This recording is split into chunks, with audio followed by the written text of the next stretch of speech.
I got stranded in Morocco with zero cash, a dead phone, and 2 years of high school French. I was 21 and it was the best thing that has ever happened to me. I flew into Marrakesh to celebrate my birthday, but I'd done no research on this country.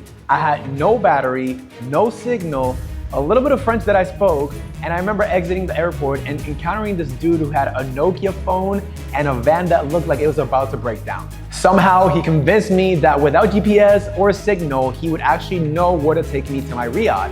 And I was pervasive as too. And I was persistent. I told them I have no cash, I have only card, and the little French that I could, and I told them that I needed to get to this place within an hour. So I did, and immediately things started shifting, and not for the good. I started having a conversation with him and noticing that he was a little bit anxious and that he wasn't really sure where he was headed. But again, my phone was dead, there was no way for me to communicate with the Riad host, and also I didn't really understand what he was saying. I mean, we're speaking French.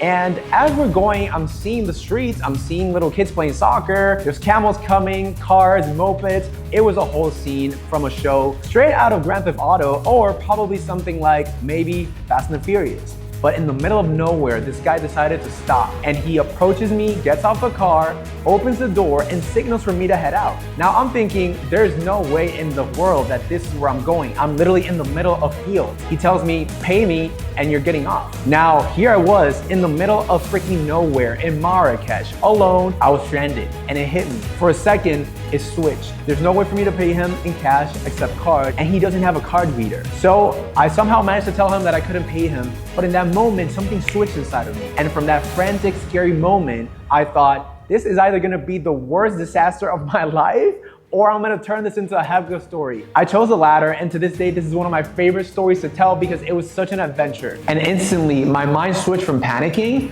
to completely problem solving. See, that's the exact thing that happens to entrepreneurs. The entrepreneurial life is about getting punched in the face, getting knocked out, and then just coming back, getting back up, and occasionally winning. It's always when you get dropped off in the middle of nowhere that you have two choices. You're either gonna panic, you're gonna perish, you're gonna freak out, and you're probably gonna convince yourself that you're never gonna make it, or you're gonna do what I did, which was embrace the moment, figure out what's the next step, and then just start moving. And the ones who make it, they're not the smartest ones, they're not the most equipped, they're the ones that refuse to give up, and they're the ones that actually believe in who they are, what they're called to, and what they're building. I made it to the Riad, it was all fine, it always works out. So if you're a founder, an entrepreneur, a business owner, a C-suite level executive, and you're going through it right now, and you don't know how things are gonna work out, just relax, take a break, look outside, thank God for the blessings on your life, and just know that it's gonna be all right. I want you to comment what's one thing that's currently breaking you that you know is going to build character, resilience, and prepare you for the next stage in your personal life and your business.